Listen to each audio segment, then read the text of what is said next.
Recording in progress. All right, welcome everybody. It is July 3rd at 1:30. I'd like to call the Board of Adjustments meeting to order. Can we please have a determination of quorum? Rob Pierce, Present? Peter Gashan, Present. Kathy Julian, Present. Leo Harishny, Present. Pat Caldwell. Present. We have a quorum. Wonderful, thank you. Will you all please join us in the Pledge of Allegiance? Peter, you want to lead?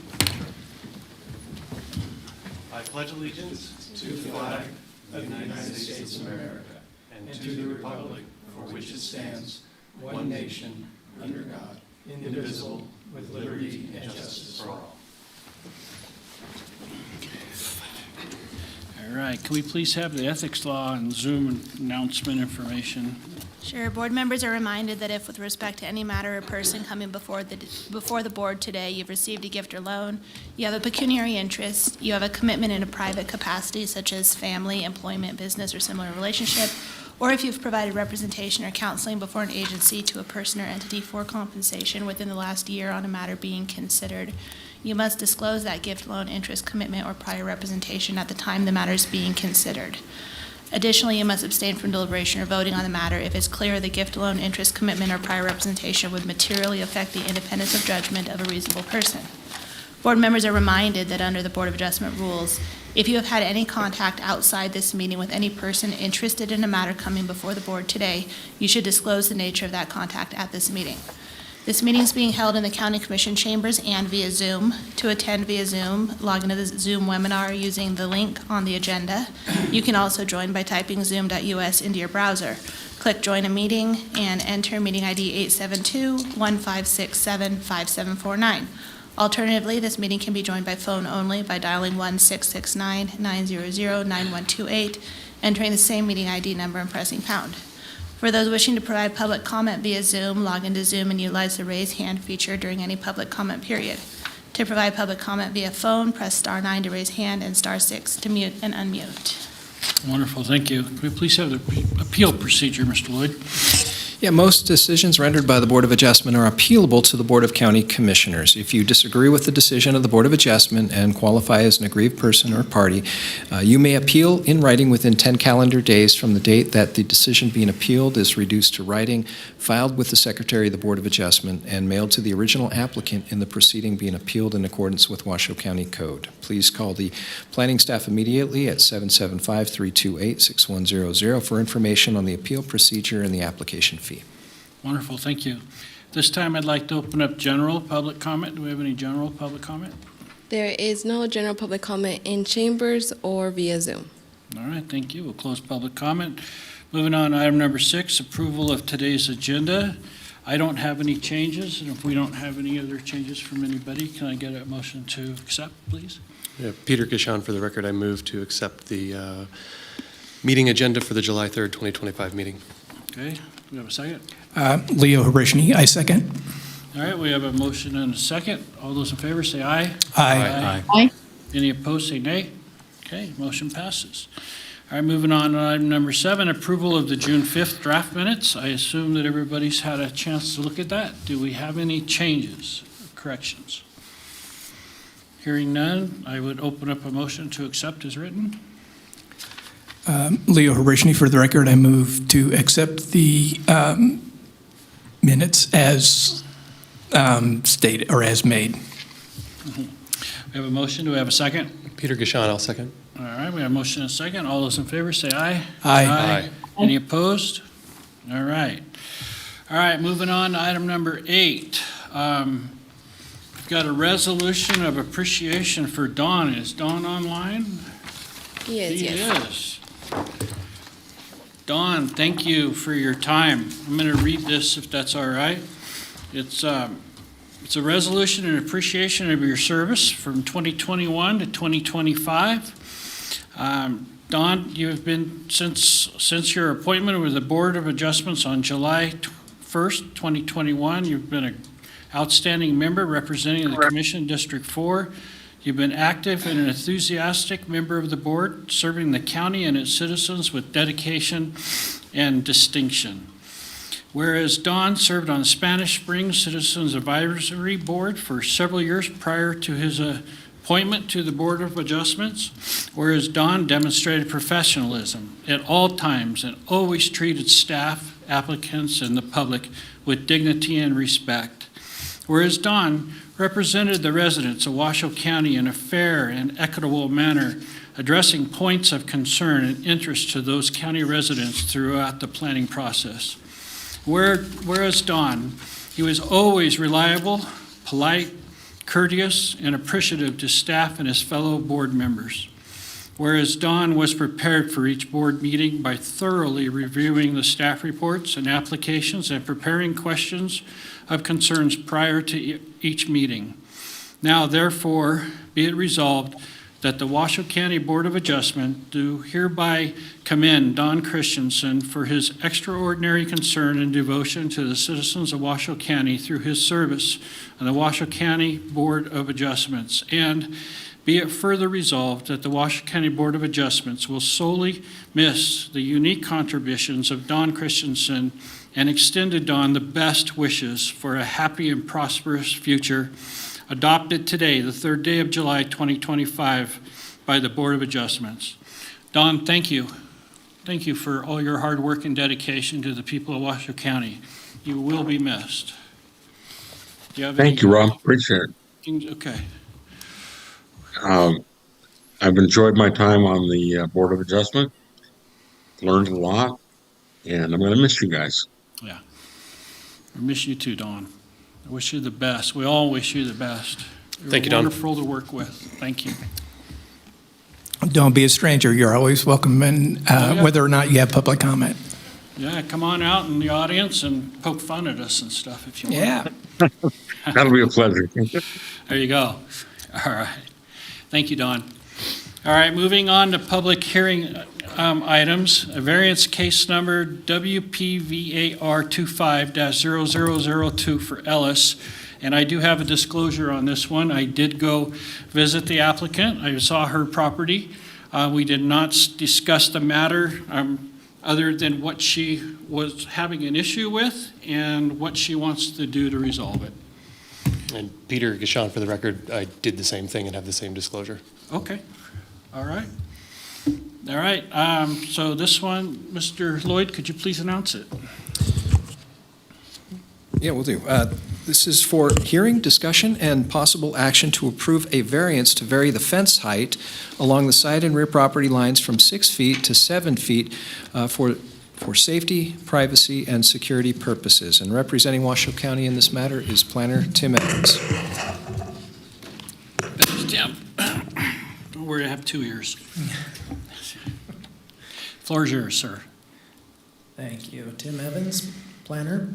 So the case before you today is variance case number WPVAR 25-002 for Ellis. So the subject property is located at 6850 Prestwick Circle, and the property is 0.538 acres. And the surrounding parcels around this one are similarly developed with single-family dwellings as well as accessory structures and fencing. The property is located within the southeast Truckee Meadows planning area, and the property is zoned medium-density suburban. And there on the right side of the screen, you can see the subject property highlighted. So the request before you today is to vary the fence height from 6 feet and increase it to 7 feet for safety, privacy, and security purposes along the side and rear property lines of the property we're discussing today. Here is a caption of the site plan that was submitted. It shows the location of the proposed 7-foot fence, which is outlined with an orange line, as well as a call-out stating the location of the 7-foot fence. So for a variance to be approved, there are 3 characteristics that can demonstrate a hardship. The first being exceptional narrowness, shallowness, or shape of a specific piece of property. The second being by reason of exceptional topographic conditions. And the third being the extraordinary or exceptional situation or condition on the piece of property. So the first one being exceptional narrowness and shape of the property. So staff looked at the subject property, and the subject parcel width is 120.05 feet. And the property, as mentioned earlier, is zoned MDS, which requires a minimum width of 80 feet. And the subject property is rectangular in shape, which is similar to that of surrounding properties in the area. And none of these items point towards a hardship. The second characteristic is topographic conditions. So staff analyzed the topography on the property, and as you can see there on the caption on the screen, the contour lines indicate that the parcel itself is fairly level with a slight gentle slope, which does not point towards a hardship. And so the third characteristic that can be demonstrated is an extraordinary or exceptional situation or condition of the property. So the applicant stated in their application in relation to the extraordinary or exceptional situation is it due to an architectural upgrade, enjoyment of the yard, and more specifically in relation to a coyote that frequents the property. The coyote does live underneath the deck in the applicant's property, or on the rear of the property in the backyard. And so the applicant did provide evidence showing the presence of that coyote being located within the backyard, and also did multiple different things to try to get the coyote removed from the property. And that being one of them being contacting a professional specializing in the removal of wildlife, such as coyotes, from the property. And all means were exhausted and everything that was tried failed. So the professional recommended to the applicant that a 7 to 8 foot fence be installed around the side and rear property lines to stop the coyote from entering the property. And so in relation to that, staff went ahead and contacted the Nevada Department of Wildlife to get comment to see if that would be an actual barrier height that would work to stop a coyote. And per NDOW, the 7 foot fence should keep a coyote out, but they are pretty agile.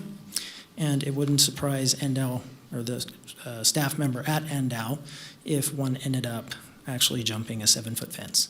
And that comment has been provided to the Board of Adjustment outside that staff report that has been provided. So that being said, staff does not believe that this is a special circumstance in the way that the coyote itself has to traverse multiple properties to get to this property. And it's not a unique situation specific to this property. The coyote itself has to traverse other properties and could potentially stay on other properties, creating the same situation in the neighborhood itself. So the project application was sent to multiple agencies for review. A total of 10 agencies received the application for review, and a total of 4 agencies responded, and those comments, if there were conditions, would be provided as conditions, but they've been provided as agency comments in Exhibit A of the staff report. Proper noticing occurred for the project. A total of 55 parcels were noticed, and 5 public comments were received. One thing to note is that 3 of the comments, 4 of the public comments received were in favor of the project, and a total of 2 of those comments were actually from the same person. The first comment that they provided was against the project, not being fully aware of what was going on, and then the second comment that they provided was rescinding their disapproval for the project and went ahead and were in support of it. And so that being said, staff is unable to make all findings as detailed on pages 12 and 13 in the staff report. And staff recommends that the Board of Adjustment deny variance case number WPVAR 25-002 and provides the motion on the screen as well as on page 13 in the staff report. And I'm available for any questions, and the applicant has a presentation as well. All right, thank you. If you would like to make your presentation, sir, go ahead. Please state your name for the record. Yes, I would. Chair Pierce, members of the board, and we do have a newbie on the BOA today, so welcome. Hope you have fun. For the record, my name is Dave Snellgrove. I'm planning manager with Bowman Consulting Group. A little background before I go into the slides and cover items. Miss Ellis got a hold of me just probably a week and a half, 2 weeks before the June 5th meeting. She was supposed to be on that meeting. She was coming to the understanding that the variance request that was made was going to be recommended for denial, and ended up getting a hold of me to see if I could help. I heard what her case was and looked at her application information. I thought, boy, there's a lot of stuff that's really not covered in here that you really need to cover. And I tried to get I got some supplemental information. It's in your staff report. I really did feel, I've worked on a lot of variances over time. Some of them are a little bit more challenging. I honestly did feel that this one, yeah, this made sense. If anything was going to be a variance, this was going to be a variance. With that, there we go. So the shape of the property, I won't go through the location as much. Shape of the property, you can see along the back there's a straight line. Miss Ellis actually owns that back 20-foot area, which is an equestrian easement. This neighborhood was set up a little different than most neighborhoods you see. Usually it's a rear yard fence to rear yard fence. There's actually an open corridor there that goes out to the streets, because this was set up when it was definitely more rural out in Hidden Valley, and there were equestrian easements so people could ride their horses, have horses in their backyard, and get out. Well, those still exist. She happens to own the back part here. Over time, all of those little swaths have been gobbled up by one property or the other, or some of them, they split the 10 feet behind the backyards, but she has a 20-foot area that gives an open path to this coyote who is coming in and basically living in her backyard. So in terms of accessing, there's a couple points of access that go on here. It comes down through the equestrian corridors along the back, unimpeded. It was stated, and I'll cover it in another slide, that the coyote has to go over through different properties to get there. No, it doesn't. It goes down the corridor that either in the front yard or in the backyard through that equestrian corridor. So requesting a 7-foot fence, moving from 6 to 7. Those were recommendations that came specifically from a professional trapper, and also were reiterated in an article on June 12th by Endow Wildlife Coordinator, and I have some information on that. The coyote has established a den beneath her rear deck. The property owner purchased the property in December of last year. She didn't know that there was a coyote living there. Her intent was to have a backyard. She's lived in wildlife areas, and I'm going to have her get up at the end and talk about some of her experiences and what she's seeing with the coyote. That it's in the backyard a lot. Usually, if it's there 3 to 5 days a week is what she's typically seeing. She set up 17 motion sensor cameras to try and capture what was really going on in the backyard. She doesn't have her eyes on it all the time. And she has a small Jack Russell Terrier who wouldn't do very well against a coyote.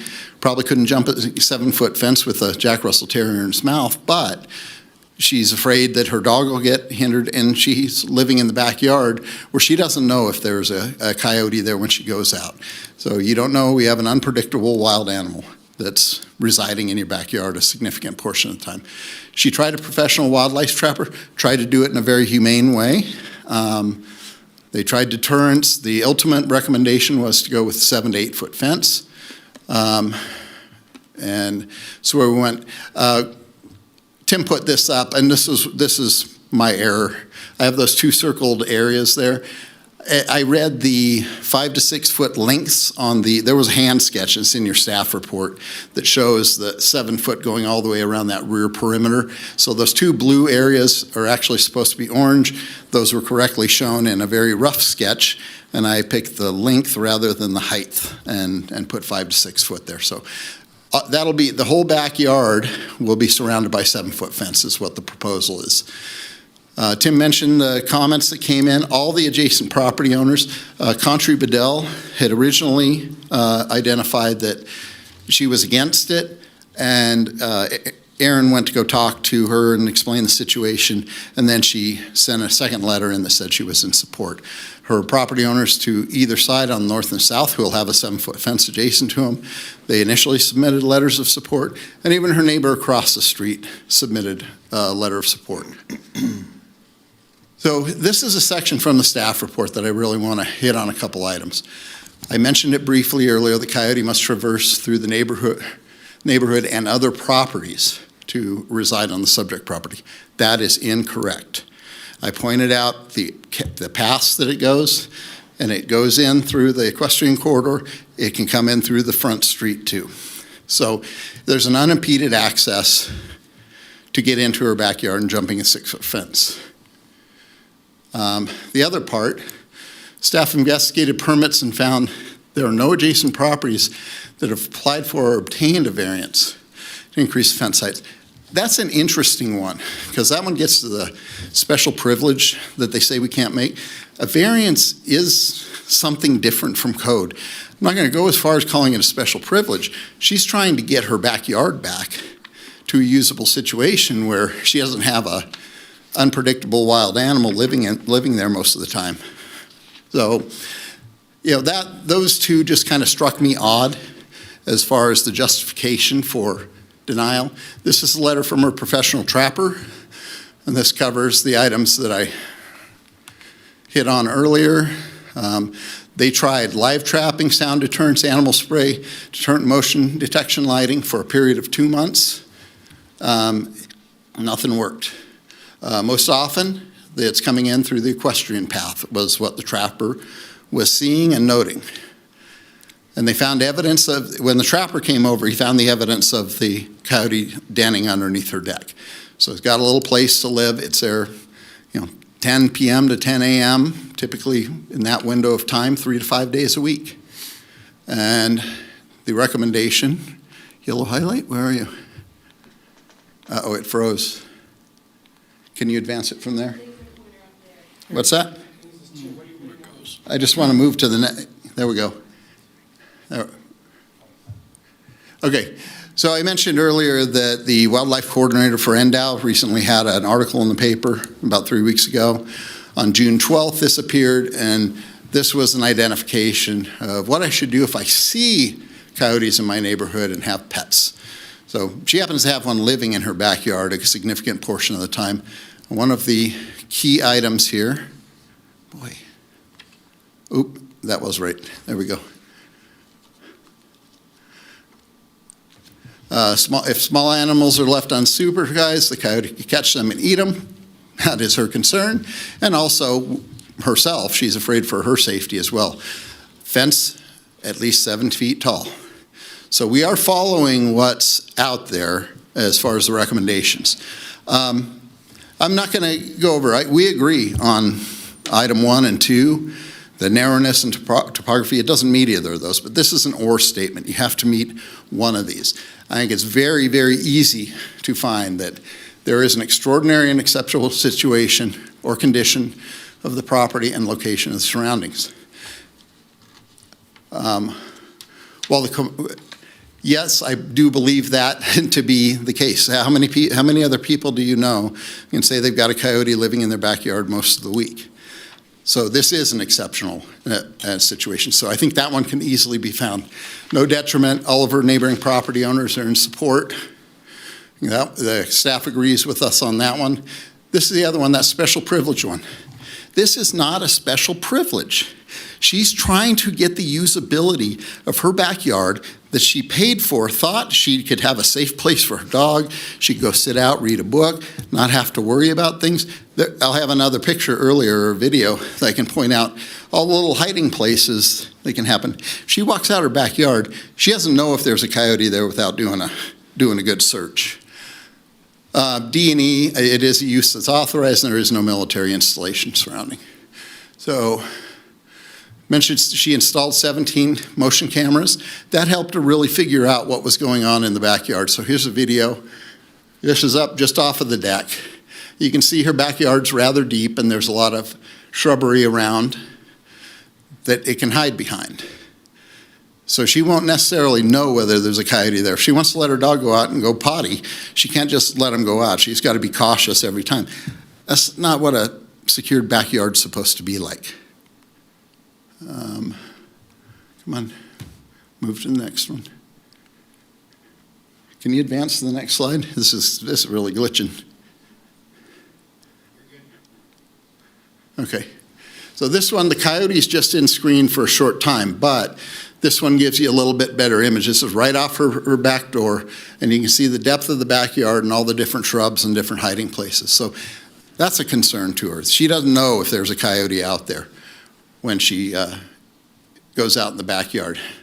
Another one, this is actually shielded from screen from the back window in terms of where the coyote is. All these pictures that or videos that I've gone through thus far during the day, this next one's right up on her deck at night. So, you know, those 17 cameras captured a lot. She has sensors going off all the time and telling her there's motion in the backyard. And it's typically the coyote or wind. So, I'll have Aaron get up and talk just for a little bit here to close out our presentation time. Hi, Please state your name for the record. Erin Ellis. I just want to, I'm here to request, I just want to keep my pet safe. And, you know, I'm no stranger to wildlife. I've lived in the mountains most of my life. I've lived in rural Idaho, I've lived in rural Montana, I've lived on acreage, and never once have I encountered this kind of wildlife incursion or intrusion, and especially at the home. And it's one thing to see a coyote like go through your yard, but this frequency and duration it's alarming. And I have, we removed the den, we buried it, we put more rocks, more dirt, we put a metal grid down there. So we've taken the den away, and yet it still comes. And I have run it off multiple times. It's just, I'm not sure what else to do. And I agree, another may get over a 7-foot fence, but what it can't do is it can't grab my dog and jump over the fence with it in its mouth. It will give me enough time to get there and sort it out. And so that's what I'm trying to do. To the next slide. Okay. Oh. And to the one to the right. There we go. So no, I need to be able to use my yard without fear. I mean, that is really it. And I think a 7-foot fence would go a long way to doing that. And that's what I'm trying to do. Yeah, just to close out, to reiterate some of my other points from the slides I tried to cover, we do feel unequivocally that this is an extraordinary and exceptional situation.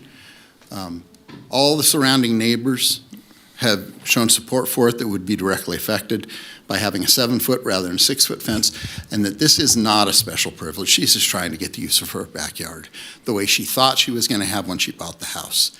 I think that is reasonable. That's not a special privilege. So that we believe all the findings can be made, and we would respectfully request your support for this request. Thank you. Does any board members have any questions right now for them?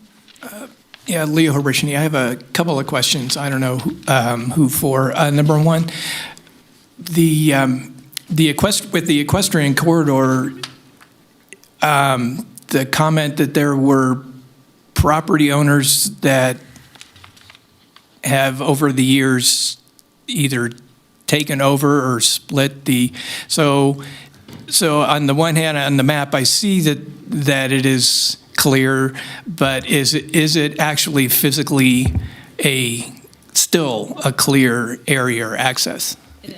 Yes. All right. Actually, can you bring I have an extra slide on here. I brought up and have the part of the assessor's map that shows the area that will hopefully help better explain what I mean by, the other properties have taken those areas over. Like she has the back 20 feet behind her property. And there are others that they've split it, but it's still open. It's still an easement. It's still for equestrian uses. It's still open there. Let's see. Oop. There it is. Okay, so there's the assessor's map. Her property is on Prestwick Circle. It's the top one that you can see. It's parcel 20. So there's a dashed line there that identifies that easement. You can see on the parcel to the south, the property over on Piping Rock actually has the 20 feet. And then the next one down, parcel 25, has the 20 feet. And then there is on parcel 23, that one on Piping Rock has the 20 feet. But you go over here to the other side of Prestwick, you can see that the property line only goes up halfway through that 20-foot easement. That the other properties, I think, have that. It doesn't show on this map, but So it's all been nobody- basically collapsed into properties, but it's still open. Okay, yeah, so Yeah. nobody has extended physically. You can't. Okay, that's Still an fine. equestrian easement. That's fine. The other thing is that I'm curious about, because I back up to open space where I live, so we've not had coyotes in the yard, but we've had coyotes come through and we see them regularly too. The trapper wasn't at all able to, No, he let me know when he came out and to assess the situation, and we tried. He let me know that 50% of the time it would work and 50% it wouldn't, because coyotes are very, very smart. And so if they've been living somewhere and all of a sudden a live, because we tried to live trap it, like a new cage popped up with free food, it's essentially, it's very wary of that. Like, this wasn't here before. Like, I've been here all this time. Like, that doesn't look right. And it is. I mean, they're very, very smart animals. Like, they're aware of my movements, so they'd be aware of my dogs too. so yeah, I was just curious about, so I understand and I respect and I understand that they're smart, but I also kind of assumed that the trappers know how to catch coyotes. Well, Please state your first and last name for the record. Erin Sorry. Ellis. Yeah. Believe me, I and the $2,000 I spent trying to catch him are very disappointed that it didn't go that way. And I was All very right. surprised as well. But, you can only trap in a certain way, and we didn't That's want to do a leg snare and have it scream bloody murder in a neighborhood. And, I'm not for poison. And it was just kind of. No, yeah. No, I understand, and that helps me. Not that there wasn't information in here that you haven't gone to extraordinary lengths and that you haven't made, efforts. It just, at least as I read it, I just wasn't clear that there was an intent to catch and remove. We did for okay, 2 months. so that's fine. And he would reset it, and he'd move it at different points around the yard and bait it. All right. But it was there. That's fine. Thank you. Does anybody else have any questions? Yeah, this is Pat Caldwell. I don't know under Washoe County law or the state of Nevada, but can just completely eliminate the coyote or by getting a wildlife permit? You can if you can catch it, but you can't shoot off a firearm in where I live. Like, Right. if I were 5 miles outside, there's no limit to how many tags of coyotes for removal and disposal. But that's why it's awkward. I mean, I can't use that avenue. Okay, thank you. Okay, at this time, let's go to public comment. Do we have I'm any sorry, Kathy Julian Oh, has sorry, Kathy, I apologize. a question. Hi. Thank you. I live up in Incline Village, and we have a ton of coyotes up here. Have you considered, when you talk about trying to get rid of the den, could you describe in greater detail what you've done with your deck to discourage this denning? If you Sure. could, and I have another question after that. And then just please state your name again for the record. Erin Ellis. Sure, Kathy. What we've done is we've filled it in, number one, with more soil and rock, and then put more metal screening along the underside, and then I've pushed some very heavy rocks up against it. Long term, my idea is to pull up the deck and put more patio pavers so that no animals get the similar idea. But, I just moved in basically December 30th. So it's kind of been a discovery and trial and error process. And ultimately, I think the ultimate prevention is going to be a 7-foot fence. Okay, thank you. And have you considered a roll bar on that fence? A coyote roller? Yes. Yeah, right. And did any of the experts talk to you about the roll bars? And I mention that because the shelter here in Pet Network uses a I was told today, uses an 8-foot fence with a roll bar. That's right.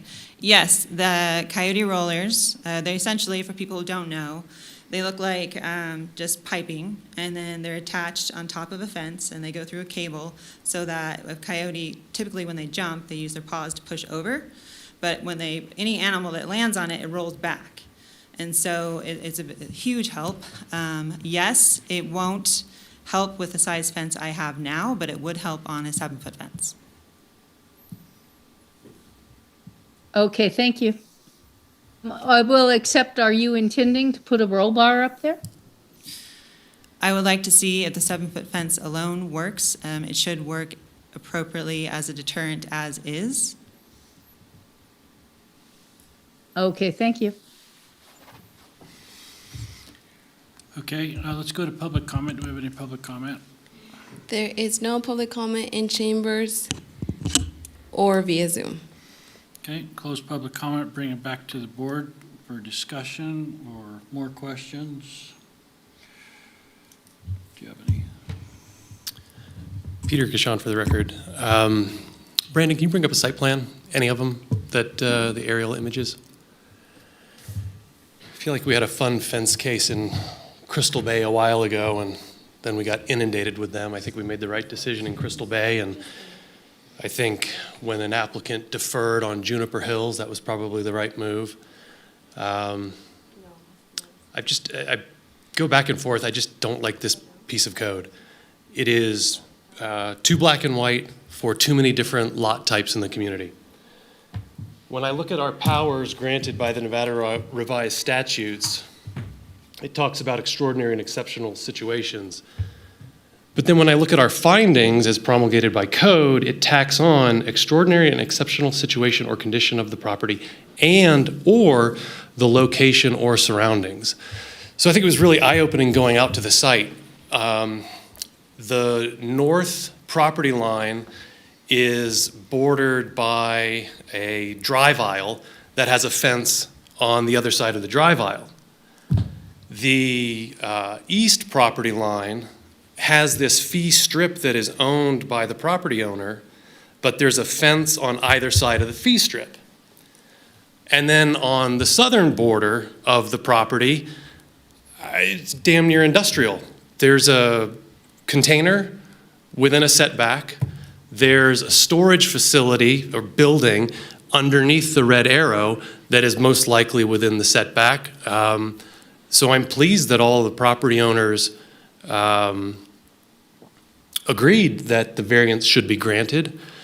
I think that if this were a lot in Double Diamond, a 6,000 square foot lot, and there were no buffers, a drive aisle or a fee strip or storage containers bordering the property, I don't think I'd be in favor of the grant here. But here, I do find a coyote to be exceptional, and I do find that our findings also give us the latitude to consider the location of the surroundings when contemplating this variance. I'm 6 foot tall. There's a gentle slope.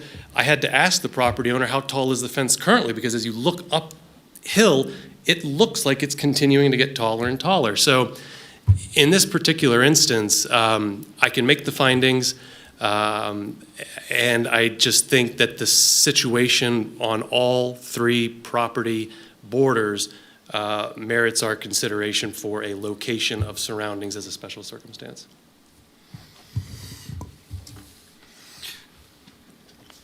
I too can find all the findings on this one. I look at it as an exceptional situation and not a special privilege. She has an exceptional situation with the coyote. I think she's tried her due diligence to get rid of the coyote. I don't know if the fence is going to fix it, but it's at least something going in the right direction. If it does not fix it, I would, if this doesn't get approved, I would definitely be looking at the roll bar. That would be a good deterrent. But I can find all the findings, and I'm in favor of approving this.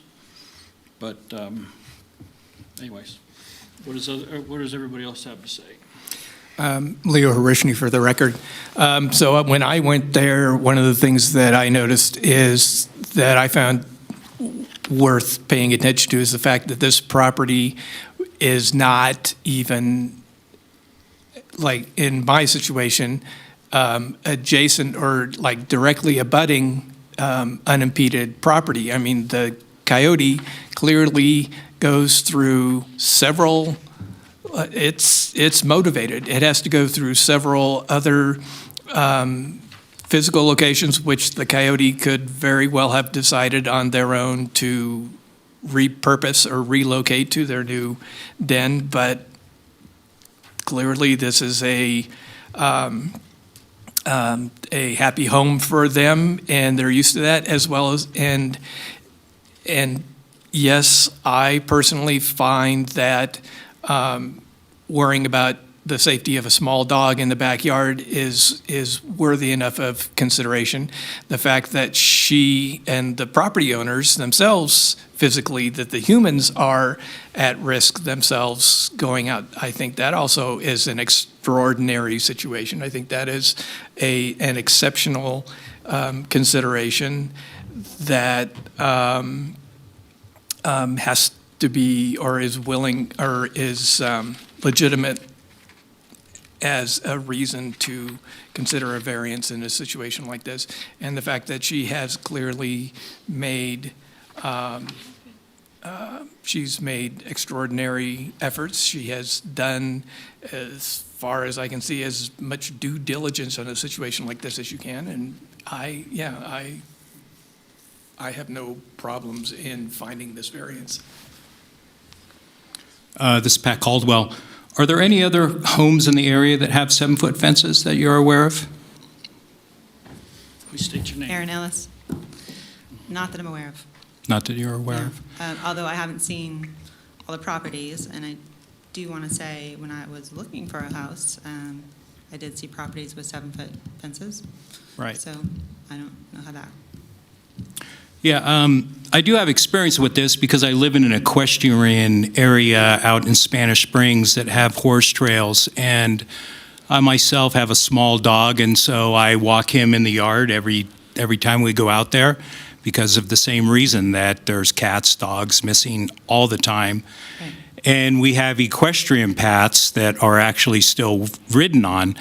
But the homes that do not back up to these don't have as much issue as the homes that do, because the coyotes actually have gained access through these paths, and they do den off those in some of the open areas. And so I'm aware of that. And so I think it is an exception to what I'm thinking anyways, is that I think I'm in favor of granting a variance. Okay. I've experienced myself. Yeah. So, Kathy Julian, for the record, is my only concern on this is that it sets precedent for other homes asking, and especially even in places like Incline Village, asking for 7-foot fences. And so it becomes habitual. That being said, it does sound like this is an exceptional situation where and I hate to disagree with staff in this matter, because I do admire staff and the due diligence they do on their work. But I do find that this, given that the applicant has endeavored to fix the deck and to fix the den and find the den, and that she has very kindly not succumbed to what some people would say is an easy fix of just killing the coyote. I do find that it is I do also agree it tends to be exceptional, so I would be in favor of this. All right. Thank you. With that said, I will entertain a motion. Peter Gashon for the record. I move that after giving reasoned consideration to the information contained in the staff report and information received during the public hearing, the Washoe County Board of Adjustment approve variance case number WPVAR 25-0002 for Aaron Ellis, having made all four required findings in accordance with Washoe County Development Code, Section 110.804.25. All right, we have a motion. I'll second it. So we have a motion and a second. Any final discussion? Okay, all those in favor say aye. Aye. Any opposed, say nay. Okay, motion passes. Motion passes. Thank you. Yep. All right, moving on to 9B. This is a variance case number WPVAR 25-0003 for Hayden Garage variance. Mr. Lloyd, can you please announce that? Yes, for hearing, discussion, and possible action to approve a variance for the front yard setback from 30 feet to 14 in order to construct a new two-car detached garage structure with living space below the garage and to bring an existing residence into conformance with code. And representing Washoe County in this matter is planner Julie Olander. All right, Julie, floor is yours. Good afternoon, Julie Olander for the record. So as said, this is a request to reduce the front yard setback from 30 feet to 14 feet to construct a new detached car garage. And here's just a location. You can see where the property is located. It's off of the state route and right at the corner of Ganawabi, so it's sort of where the road converges onto the highway there. And here's an overall site view of where the house is, and the garage is to the bottom off the bottom part of the house to the south. Well, it's really the west, but the bottom part of the house here. And then here's a closer view showing where and the red line is where the 30-foot setback is, and you can see the house is in the setback also. And then this proposed garage is also proposed to be off the house, and so it would also be in that 30-foot setback area. I should have said this property is zoned because of up at the lake, it's based on the square footage of the house, and the front yard setback is 30 feet. Here are some elevations showing what the house is going to look at. The top one is from the road, and then there's sort of a schematic on the right side, and then a view from the house would be the view from the lake. And then you can see with the garages, the proposed garages, there's a living space at the lower level, and then they would drive in at the street level. And here's another elevation floor plan. You can see the lower level is on your left, and then the street level where they drive in is on the right. The applicant is seeking this so that they can construct this garage, which would have the living space in the lower level. Additionally, it would also bring the house into conformance, which is approximately 16 feet from the property line. So this variance would sort of take care of the garage and the house. As explained earlier on the variances, there are certain NRS requirements. The basic ones are which is exceptional narrowness, shallowness, or shape of the specific piece of property by reason of exceptional topography or extraordinary exceptional situations on the property. This property is not narrow or shallow and or shape. It does have topography, which, and I should go through, the parcel is not exceptionally narrow, and the requirements for this size of property is 80 feet, and this property is approximately 140 feet wide. So it's fine for the shallow and narrowness and shape. However, the exceptional part is the topography, which is approximately 20% in the front part of the property. The applicant contends that this is extraordinary because of the location on State Route 28 in Ganawabi, and this would make it safer for the property itself, that they would have a place to pull their cars off into a driveway instead of parking right along State Route 28. And then also, it would bring the property into conformance because we do require that residential properties have at least one enclosed garage space, and this would allow 2 enclosed garage spaces. So staff is able to make the findings. And I did notice 58 parcels, and you can see where those are located. No neighborhood meeting was required, and I did not receive any phone calls or emails. Various agencies did review the application, and their comments or conditions are included in Exhibit A. And here are the findings that need to be found. And I was like, as explained in my staff report, I was able to make those findings. And here's a possible motion. I'm available for questions, and I believe the applicant is online and has a presentation, or at least is available for questions also. If the applicant would like to make a presentation, now would be a good time.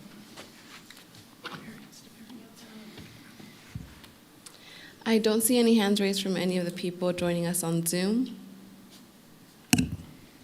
Okay, take that as no All right, presentation. I see a hand raised. If you would please, under the name Elise Vet, if you would please state your first and last name for the record. Hello, my name is Elise Fett, and I think Julie did a great job of presenting. We did have just a couple pictures here to show you that we are staying in alignment with the old original home, which has been there for over 60 years. It used to be a restaurant.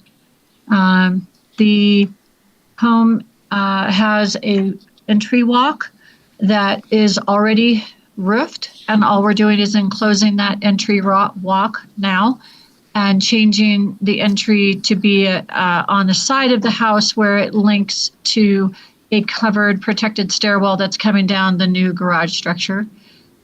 Therefore, it blends in with the alignment of the existing house, which is at the 15-foot standard automatic setback that would happen on most properties that are this steep.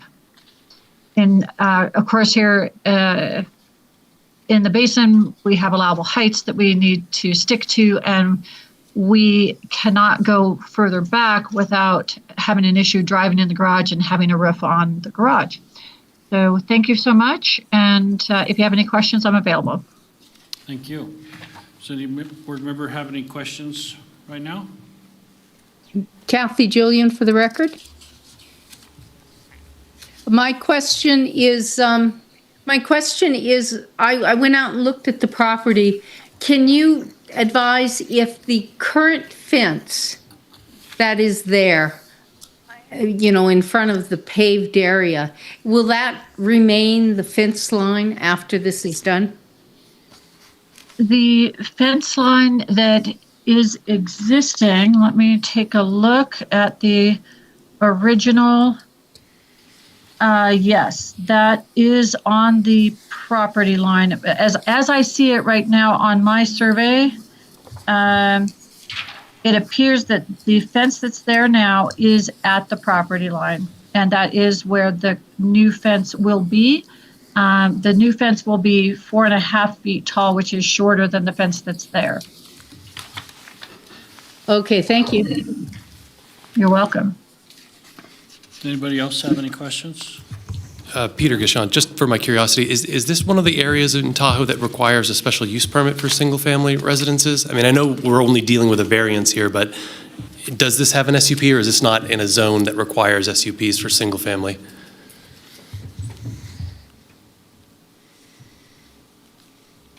Where did Julie go? In Crystal, It's like, typically in Crystal Bay, I think recently this has become one of the items we have to deal with in Crystal Bay. It didn't used to be, but in the last couple of projects we have had to get a special use permit because it's in the avalanche zone, I believe. I don't believe that this is within the same, within the avalanche zone or within that area. Let me just double check really quickly. That's a good question. Thanks.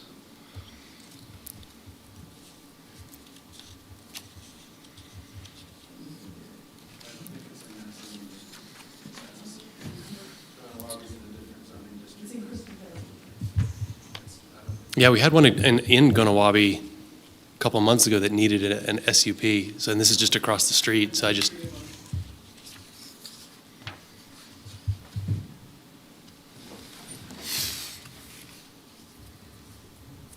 be all right if we went to public comment and then come back to that? Okay. Yeah, please do. Can we go to public comment, please? Do we have any public comment? No public comment in chambers or via Zoom. Okay. Then we'll bring it back. Is that one of those things that can be done after? If it does need it? Let me go ahead and provide some explanation here. And this, and thank you for bringing this up. I don't know that it was captured that a special use permit would be required. I believe that is the case, and I can double check that. Now, here's what's going on. My recommendation is to move forward to proceed with this variance, and the applicant can either bring it back, or we are in the process right now of amending the Tahoe area plan and removing that requirement altogether. And the hope and the idea is all of those special use permits that are required for even an addition to the house that you have been seeing over the last year or so will not be required. You will not be seeing that. Now, the projected time frame is looking like early fall for all of those amendments to be complete, at least at this tentative state. That's the case. But I don't know what the applicant's projected time frame is for construction, so I hope there's not a conflict in that regard. Yeah, Peter Kashan, can the architect comment? I mean, do you have construction plans drawn and submitted? We do not have construction plans drawn and submitted. They will need to go to Tahoe Regional Planning Agency.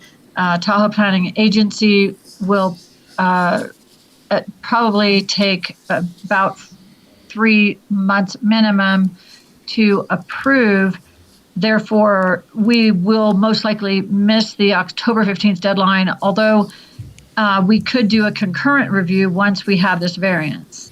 And we know that this has been agreed to. Then we can start on engineering, and we could submit in about 30 days and do concurrent review, and they might be able to start their excavation at the beginning of October, assuming that Tahoe Regional Planning Agency was able to complete their review, and we could get acknowledgement in 3 months. Yeah, Peter Kashan, again, I don't think that's even up to the board to discuss or opine on, but I find the SUP thing an oddity. Staff does as well, so they're cleaning it up. I'm in favor of the variance. I've never understood these fabulous multi-million-dollar properties without garages. This is safer, makes all the sense in the world, and we're talking 2 feet of condition. It's going to be safer than the existing condition. So I'm for the variance, and I'll let the smarter people deal with the SUP in that timeline. From a legal perspective, if the code does still require an SUP, that is something that should be pursued. Even if there's a proposal to change code, it is what it is at this time. Okay. Does anybody else have any questions, comments? Okay. I'm in favor of it. I can meet all the findings. If we don't have any questions, then I'll go ahead and open up the floor for a motion. Leo Harishny, I move that after giving reasoned consideration to the information contained in the staff report and information received during the public hearing, the Washoe County Board of Adjustment approves variance case number WPV-AR 25-0003 for Lizenich Hayden Family Trust with the conditions of approval included as Exhibit A for this matter, having made all 4 required findings in accordance with Washoe County Development Code, Section 110.804.25. All right, we have a motion. Do we have a second? This is Pat Caldwell, second. Okay, we have a motion and a second. Any final discussion? All right, all those in favor say aye. Aye. Aye. Any opposed say nay. All right, motion passes. All right, moving on to 9C. This is a special use permit case number WSUP 25-0010 for Black Rock Rentals and Storage. Mr. Lloyd, can you please announce that? Yes, this is a hearing, for hearing, discussion, and possible action to approve a special use permit for the following use type: storage of operable vehicles, construction sales and services, and equipment repair and sales. In addition to requesting these use types, the applicant is also requesting to waive landscaping requirements and to use an alternative screening method. Representing Washoe County in this matter is Senior Planner Eric Young. All right, Eric, the floor is yours. I don't think your microphone's on. There we go. Eric Young, Senior Planner with the Planning Program. This is special use permit 2510 for Black Rock Rental and Storage. It's located out in Empire, Nevada, just south of Gerlach. It's the little spot you drive through where the former gypsum plant was located. That's how most people know where it is, and this property is indeed located adjacent to that old facility. The subject parcel's right on the right-of-way of 447. It's a little over 5 acres. That's got about 660 feet of frontage on 447. It's in the high desert planning area.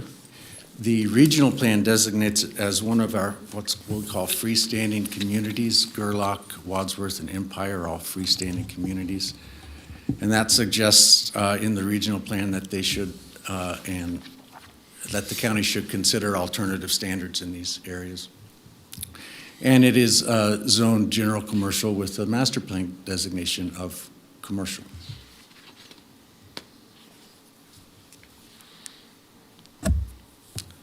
The specific request is to establish an outdoor equipment rental, repair, and storage business with an alternative front screening consisting of murals and art. To establish the business, the applicant seeking special use permit for some of the uses that they want to operate: storage of operable vehicles, construction, sales, and service, and equipment repair and sales.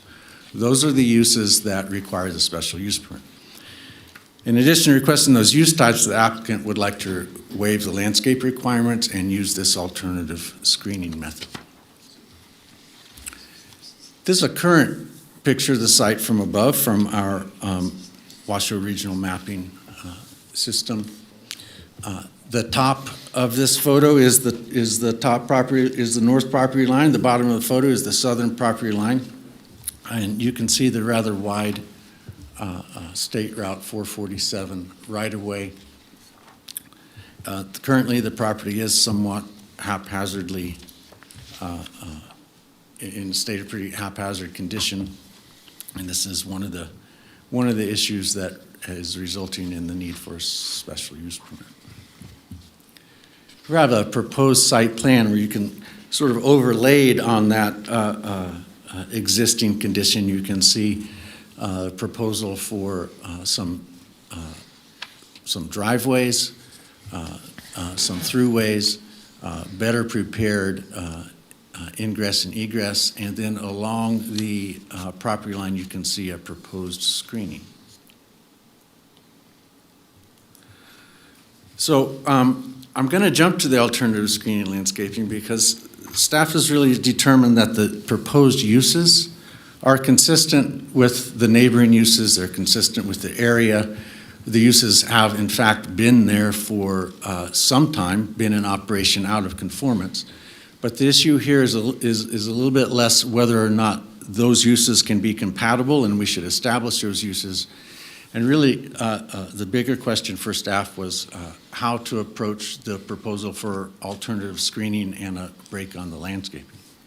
So the environmental constraints on the landscaping, insufficient water resources, and not only meaning insufficient resources, meaning there's no well on the property, there's no commercial well on the property, and in order to establish a commercial well is, I don't know how often that comes before you, but that's a significant barrier to development in commercial properties in these areas to establish a commercial water system that would be needed even for the landscaping. So there really are no water resources here. The water that's used is brought in and stored on site for use.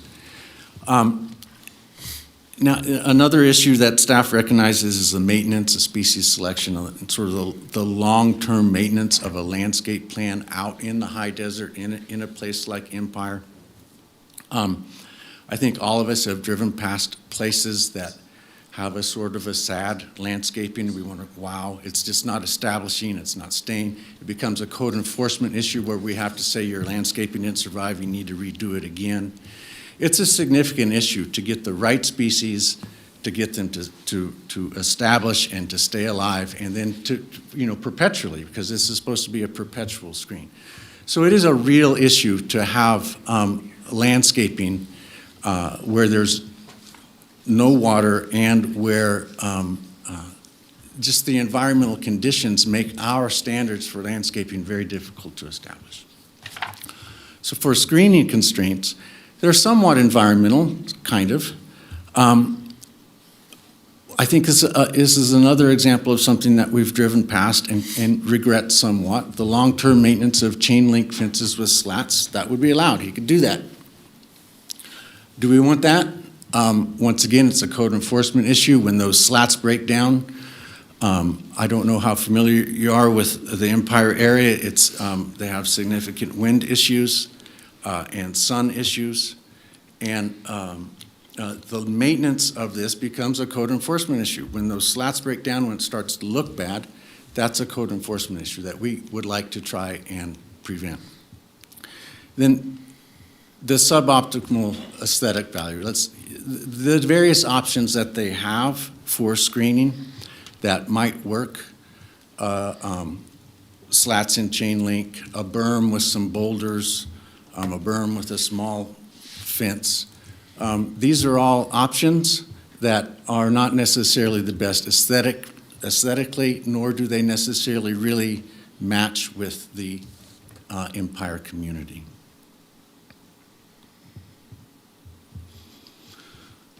So what would this look like? The south and west property lines are adjacent to that industrial site and the commercial site. So they, by code, do not require screening. The north property line is adjacent to an extremely large BLM parcel, a little over 2,000 acres, that surrounds all of Empire.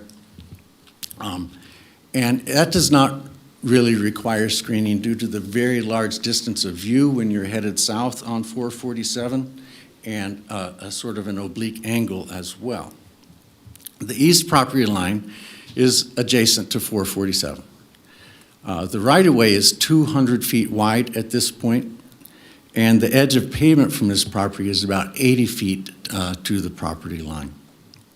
I'll bring that picture up in a second again so you can see everything that I'm describing here. The southeast and north property lines, this should say west and north property lines will be mitigated by requiring all the stored materials to be arranged in an orderly fashion. The haphazard placement of these stored items is a primary contributor to the negative scenic impact in this area, and staff believes that just by providing an ordered site with dedicated driveways and throughways will be a significant improvement. The east property line, the one that is adjacent to 447, should be subject to some form of screening from the highway. What that screening should be is what we've discussed with the applicant. The screening that would potentially work by code is, for reasons stated, not optimal. But the original proposal by the applicant of just nothing but cargo containers was not acceptable to staff at all. So we worked with the applicant to come up with an idea of using the cargo containers and the other things that he has stored on site to create an artistic element, an artistic screen. So use a mix of murals on cargo containers, Burning Man-inspired art cars, and other artistic elements to screen the contents of the site along this eastern boundary. So this isn't a completely unique idea. We have, it wasn't a quick Google search because it doesn't pop up hundreds of them. But if you do search, you can find examples of communities moving towards this kind of a concept for screening. That's often in a small community, some community that wants to establish itself as having a slightly different character. And so this is something that we're beginning to see in other communities, especially in the West. Maybe that's because that's where all the cargo containers are. So this alternative screening plan is consistent with the High Desert Area Plan and the other associated development code standards. Out of the High Desert Area Plan, we see some language that seems very appropriate to this concept. Land use principle 4, design communities and neighborhoods to create a strong sense of place. The sense of place in Empire and Gerlach, we don't necessarily hear that a whole lot. We hear about community character. We hear down here when we're hearing about things, we hear, I moved here because of this or that. But when you go to a community meeting in Empire or Gerlach, you hear the term sense of place. They use that term, they want to establish it, and they put it into their code. They request that we use that term in their area plan to create a strong sense of place. This is the kind of unique project that can help do that. Policy 4.4, support visual improvements to enhance community gateways. This is clearly the gateway to the Black Rock area. Gerlach itself is called the gateway to the Black Rock, but Empire is the gateway to Gerlach. So this is what you pass before you even get there. This is clearly the gateway location to this area. After a long drive with nothing but a beautiful scenic drive, this is the first thing that you come to, first sign of human habitation after a long drive up north. Development constraints. Under the code, it suggests opportunities for enhancement include fostering arts and in-town development through creative arts grants, community arts projects, and loosening of aesthetic-focused building codes. I think this is right on point for what we're dealing with in Empire, and this is this language out of the High Desert Area Plan really suggests that this concept of an alternative screening based on art and murals is something that the community would accept.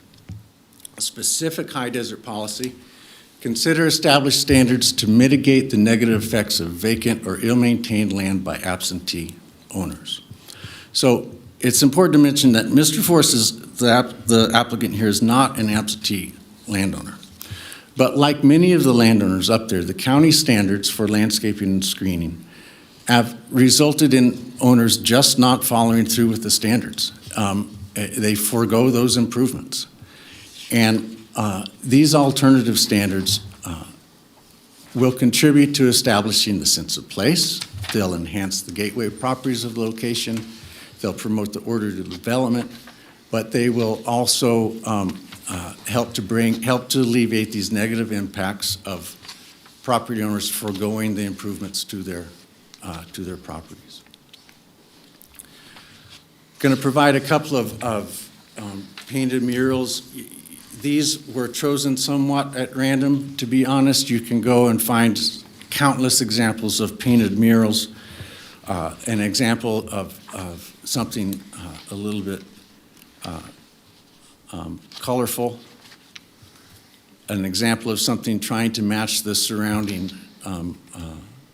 area, not in the desert, up in the woods, but the concept you can see is to match it. So if we try and take that idea and place an artistic mural screen along the front where you see these, the dark dashes along the front property line, what would that potentially look like? So here's an artist's rendering. This is the actual site, but these are placed on through some Photoshop efforts. So this is a basic concept of what this may look like along the front. You can contrast this with what a chain link fence with slats might look like, or a berm with boulders, or contrast it to the other things that would meet code. So the overall evaluation of this project is that the proposed uses have been operating on site for some number of years, but out of conformance with county standards. The uses are consistent with the surrounding zoning and existing uses. Landscaping and buffering from these existing uses is generally not required and be inconsistent with the community's longstanding character.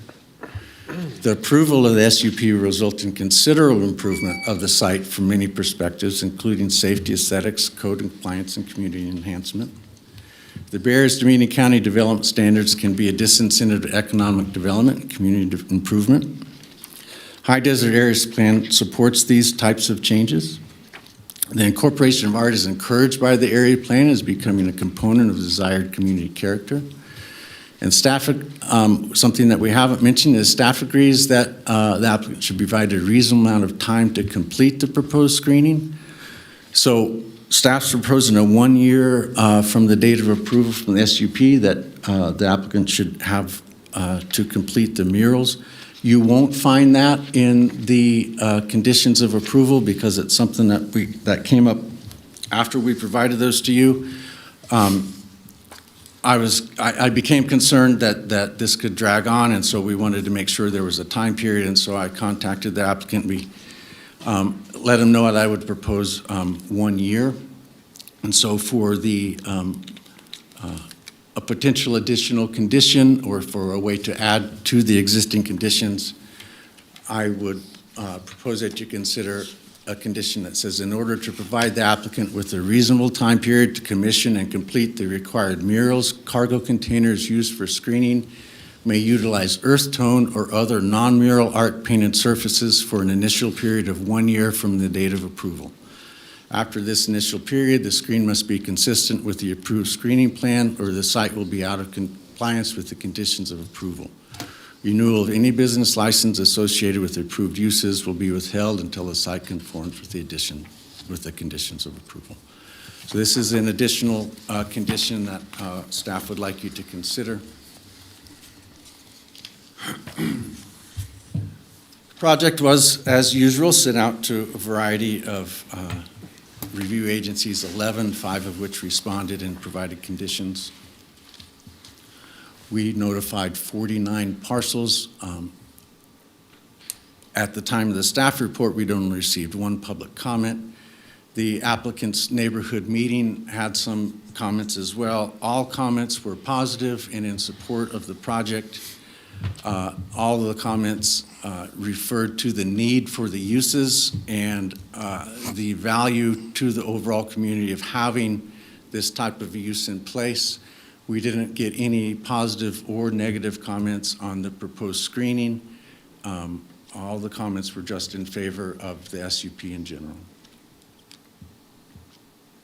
Staff can make all of the findings, and we've detailed how we can do that in the staff report. And here's a possible motion for you to consider. One thing that the applicant may bring up in their proposal, I'm not sure. You may recognize that this is right along the route of Washoe County's so-called art trail. It's a major project. Washoe County is extremely proud of the art trail, currently being developed and implemented. This project is right along that. I don't want to make any promises that it would become a component of the art trail, but it does qualify to apply to be a component of the art trail. And my understanding is that upon completion, the property owner will apply to have this property added to the Washoe County Art Trail as one of the stops along the way. So that's all I have for you. Happy to answer any questions. I know the applicant is here for questions as well.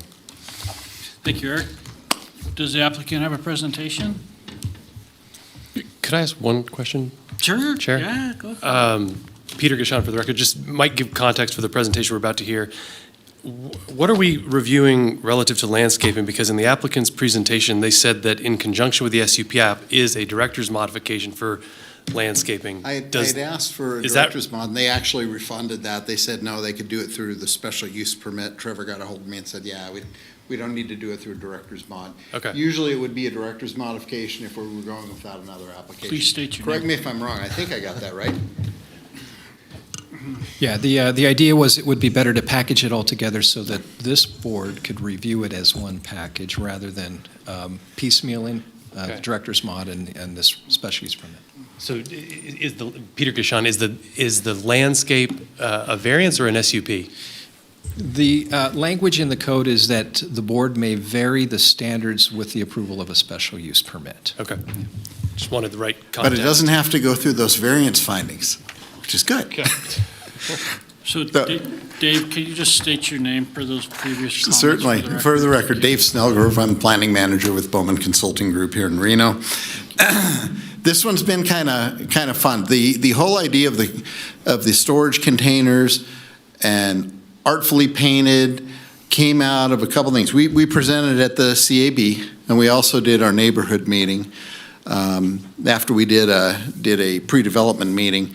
And through the discussions of both the CAB and with the neighborhood meeting, the idea of screening with Connex boxes, because it was recognized and realized that, and Eric mentioned it, that the chain link fences with slats just get destroyed. Sometimes they'll get partially knocked over with the winds. They get very high winds, and they'll degrade very quickly with the sun and the wind. So then they just look bad.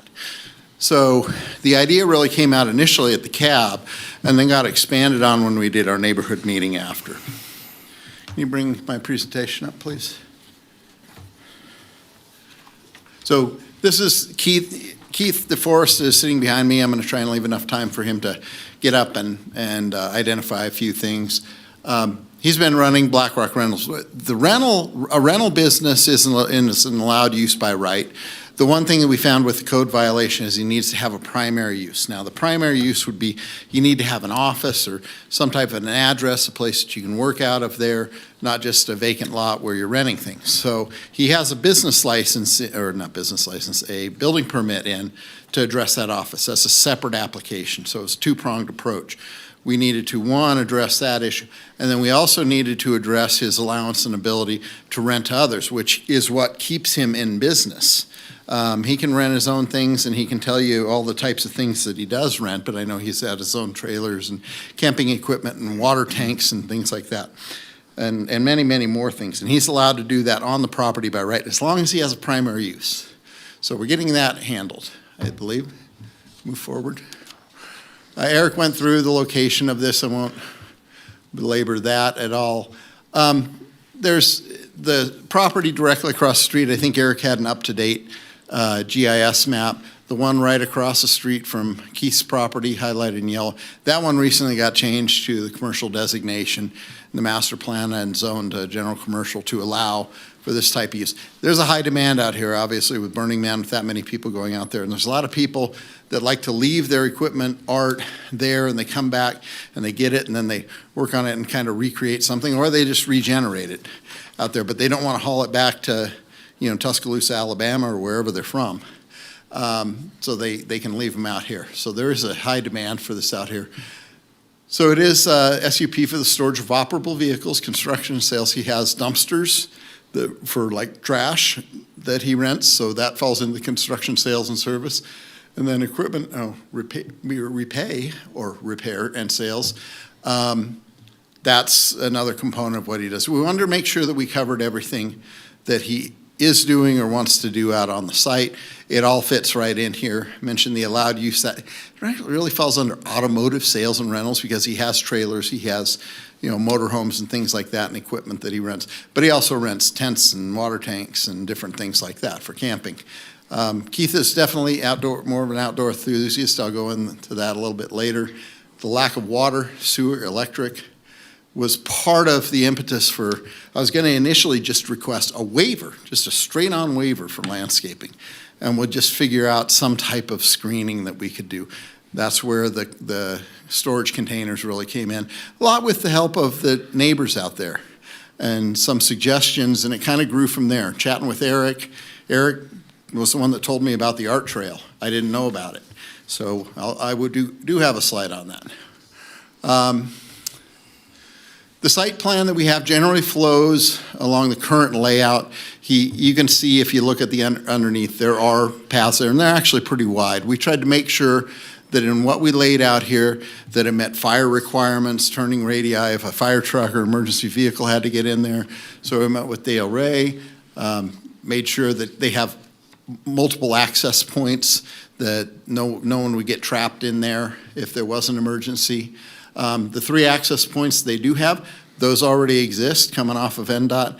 Keith works with NDOT every year for a temporary permit in terms of what he does out there at the site. They're very familiar with this property. One of the conditions does identify it's condition 2D, that we have to get appropriate NDOT permit approval with this. It's dotting the I and crossing the T. So Keith is currently working on that, as well as other conditions. We're trying to get through those as quick as we can. I'll explain why later. We are not proposing, other than a handicap parking space, which we know we have to have a smooth surface, it has to meet grades. Other than that, we are not proposing any impervious paving out here. Right now, he has decomposed granite on the site. We propose to use that. We do not expect that NDOT will require us to do any driveway approaches or things like that you see in a suburban or urban environment. The property across the street that was just master planned and zoned just put in a driveway approach. It's either gravel or is it decomposed granite or gravel? Base rock. It's base rock approach. We're in a rural area. We really don't foresee, nor do we see the need for any type of paving. We're not proposing to pave all of the drive aisles through here. This was taken a couple months ago when we were submitting the application. You can see the southern end is on the left-hand side of the photo there. That was really packed in.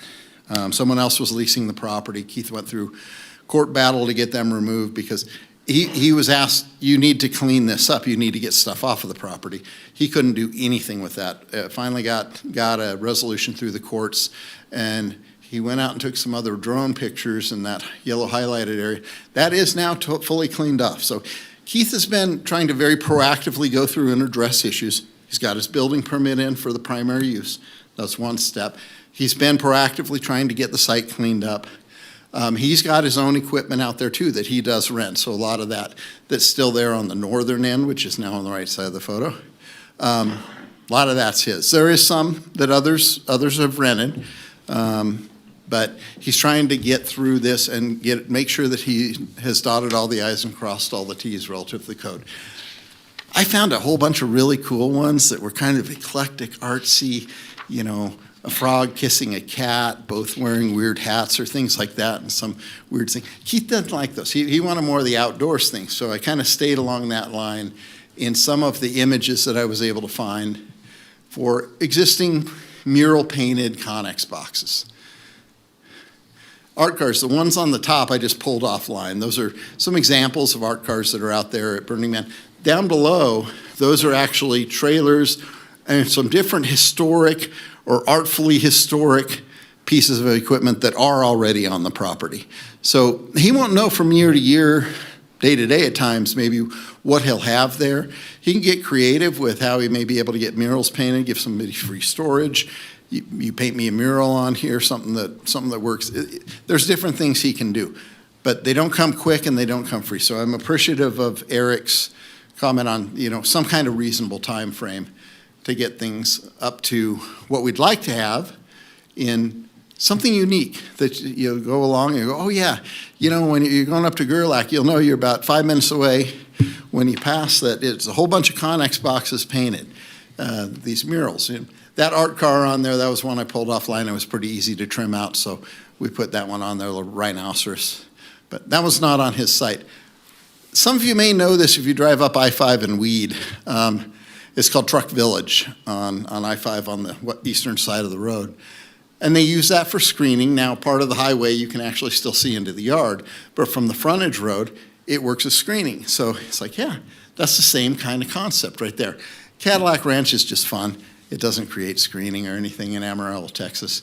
But there's different art components that you can do.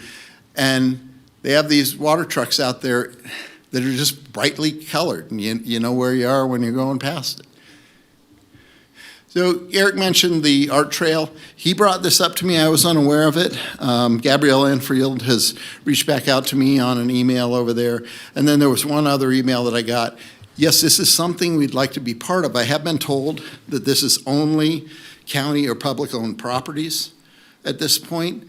But I feel, boy, you don't have a whole lot up as you get north of like Nixon and areas like that. So, you know, up in Gerlach, they've got a whole art trail in Gerlach that has some great pieces. And while maybe they can't become a full site on there because they're not publicly owned, maybe they become a point of interest or something like that. So we will work with the art trail folks to try and see that people know where it is. You're going to come up to something kind of unique and you'll see something a little bit different. So Eric, I had come up with a suggestion to add on a portion to item, it's condition IJ5. Eric kind of hit the same thing. I was suggesting 18 months. I think we can work with a year. And then it has a new condition. The one thing I would like to identify is in the light of the idea of Truck Village on I-5, I would suggest that either be painted earth tones, which Eric had, or you had some other color, I can't remember what term you used, but I actually had, or painted brightly painted colors. Something that would be a little more eye-popping. You know, I either could work. We were hearing from a lot of people at the CAB meeting and at the neighborhood meeting that it sounded like the standard, and this usually comes off of BLM, you use the earth tone, the U.S. Forest Service or BLM standard colors. That made sense to me, but the idea of going with something bright might not be the bad thing. I will point out that each of the Connex boxes or the storage containers have to be located far enough. They open at the ends, so he can actually use them to allow people to store things in, but they have to be able to be opened and closed. So you probably have 7 to 10 feet that you might have to have in between. So there will be some breaks in between. And then we have it set that you can only go so long of a distance before you need to put some other component in there. And that would be more of an art or historical art feature. That was kind of what we tried to show with the photo sim. Reading through some of the conditions, there were a lot. I just want to put it on the record. There's quite a few of the conditions. One I mentioned, we have no desire or intent to be impervious paving any of this beyond the handicap access spot. We'll have to have a walkway that gets up there that's a surface that you can get into the building. We can't go against ADA, but we're looking at decomposed granite. If NDOT doesn't require an impervious surface approach, we're not putting it in. So there was a condition regarding what you have to do, and you have to have a geotechnical report for all that. We're not anticipating any of that. Items 2F, G, and H all address community sewer and water systems that aren't available in the area. One of the gentlemen from the GID made a very strong point at the neighborhood meeting he attended, and he said, hey, I just want to let you know, you will not be getting community sewer or water out here. You're not in our service territory, and you're a long way from it, and you're not going to be getting it. He actually has a comment card that basically says that we will not be getting into the GID. There are other comments that came in. I think there was an email that came in today that hopefully all of you got. One of the things that I asked for right in the get-go in my first paragraphs of my project narrative for this site was to allow Keith to be able to continue to operate through this Burning Man season. He's a seasonal business. You know, he's like a ski area or something like that. If you took away a year from him, it kills his business. I'm going to have him get up and talk more about it, but we did have support from the neighbors out there on the comment cards to that end. You know, you can look at these conditions and you think, oh, yeah, this isn't that hard. No, a lot of them do take some time, and my hope is that we can get through all of them very quickly. I've learned doing this for as long as I have. I can't hold my breath on that. there's always something that kicks you up, because now you're dealing with someone else who's got their own different thoughts, and all of a sudden you're spending 4, 5, 6 months on something. Season's over. We need to be able to allow him to continue to do what he's doing, go through, and maybe it's the same time frame as the year when we have to have all the murals painted, that all the conditions have to be met within a year. It didn't seem like staff was comfortable making that suggestion or recommendation, so I'm bringing it to you. I don't think that it's the intent of code enforcement issues just to slaughter people, slaughter businesses. And I would ask for some reasonableness to allow this gentleman to continue to operate in the way that makes sense out there. It's very doable out there, and it's needed out there, as evidenced by the comment cards that you do have. So I'm going to let Keith speak for a little bit too. I've been long-winded, and he can tell you a little bit more about what he does and give his impassioned plea to be able to keep working. Yes, I'm Keith DeForest, and I've been out in Gerlach quite a while, and my family's had businesses out there for years, and it's a small town and community, so we have to do a lot of things like dumpsters, rent cabinet equipment, side jobs, whatever it takes to try to make a living. So we're requesting that we get to stay open and be able to rent a lot and be able to keep going to be able to afford the special use permits and to finish cleaning it up. And I hope we can do that. Thank you. Thank you. All right. Do we have any preliminary questions at this time? Leo Horishny for the record. I guess for either Dave or for the applicant, I'm curious about the primary use and there being an office put out there. And I understand that you won't have water, but so how will utilities and sewage be taken care of? Then does this mean that he's obligated to put in a septic tank? If you can bring my site plan up, it doesn't matter whether it's on Eric's presentation or mine, it's the same thing. You can point out where a few things are here. He does have a septic tank on the property. Please state your name. Oh, again, for the record, Dave Snow. Thank you, Commissioner Pierce, or Chair Pierce, I appreciate that. There's 2 3,000-gallon water tanks that are non-potable water that he has on the site. Okay. He is going to be required to put in a bathroom. That's part of the thing. He will have a bathroom in attachment with the office. Get to my site plan, which isn't very far in. There it is. Okay, so up in the top right corner, you can see a circle. That's a 3,000-gallon water tank. And then at the middle access point, just to the north of that, there's another circle. It's another 3,000-gallon water tank. We talked to the fire department. They want to make sure, while it's not a ton of water, it can help because there is no other water out here. What they bring out in their tanker and then what they can pump out of here could help stop something. So they wanted to make sure that there was the appropriate attachment on those. And we said, yeah, we will make sure of that. The office, you can see on the north access coming in, because it's relatively small. What was the size of it? 12 by 10? 12 by 20 with the bathroom. 12 by 20 with the bathroom, and then we've got one handicap parking space right next to it. And it's a very small area. This is, about a 6-acre parcel in total. But that's where the main, or that primary use. The code says in order to establish a business like this, you have to have a primary use, and the primary use is directed to be a building. He didn't have a building. I've seen people use construction trailers and things like that. This is a prefab building that he'll be putting out there, but he wants to get street legal with this. He's trying to make sure and do the due diligence, do everything that's necessary. I will point out to you this is a very long process. He was basically given a month to get this resolved. To go through a special use permit, you have to do a pre-development meeting. You have to do a neighborhood meeting. We went to the cab as well, fit into our schedule. Just to do those 2 things, usually a month and a half. Then you've got to wait at least 10 days before you submit after your neighborhood meeting. And then once you submit, that's usually 10 to 25 days depending upon when you have your neighborhood meeting. So you go then another 2 months to get to here. You're usually about 4 months plus or minus to get through this. So there's a big disconnect between code enforcement. He's been penalized. He's been fined because he can't meet timeframes. That's something in the code that needs to have some reasonableness to it. And, you know, this has been a long process, been a costly process, but he's trying to do things right and he's trying to do them proactively.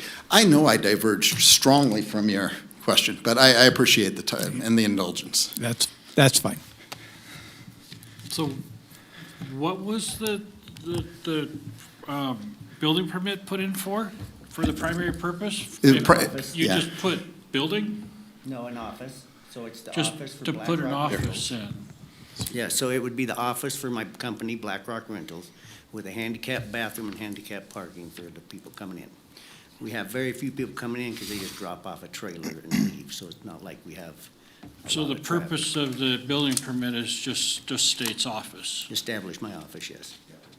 If he didn't have the requests for storage of other people's things out there or renting his trash dumpsters and things like that, we would need a special use permit. But we'd still need, in order for him to rent his equipment, his own equipment that he rents to other people and trailers and things like that, he'd still need to have a primary use as defined by the code.